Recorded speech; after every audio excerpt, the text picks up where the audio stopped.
नितेश राणे हे हिंदू भावनांवरून आक्रमक झाले. धर्माच्या रक्षणासाठी भगवद्गीतेत शस्त्र उचलण्याची मुभा आहे असं वक्तव्य नितेश राणेंनी केलंय.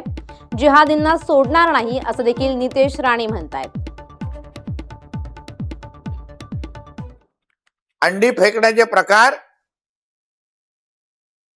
हिंदू सणांवर होत असतील, आमच्या गणेश उत्सवाच्या मिरवणुकावर होत असतील, तर ईद पण कुठेतरी येते ह्याच्या लक्षात ठेवावं.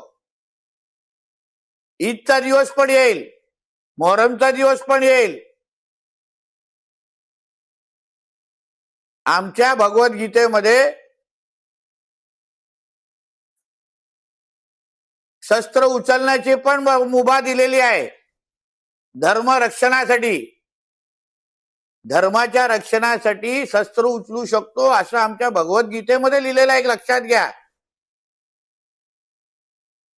म्हणून आम्ही कायद्याचं पालन करण्याचा सगळा ठेका हा काय फक्त हिंदूंनीच घेतलेला नाही.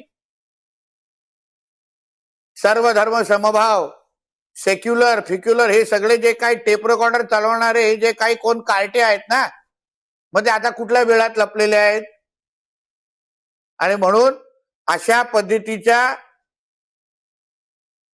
हिंदू समाजाकडे वाकड्या नजरेने पकडणारे हे जे जिहादी आहे, जे त्या बिल्डिंग मध्ये लपलेले आहेत, आमच्याकडे नावं आलेली आहेत. आता पुढे बघा कसे कार्यक्रम होतात.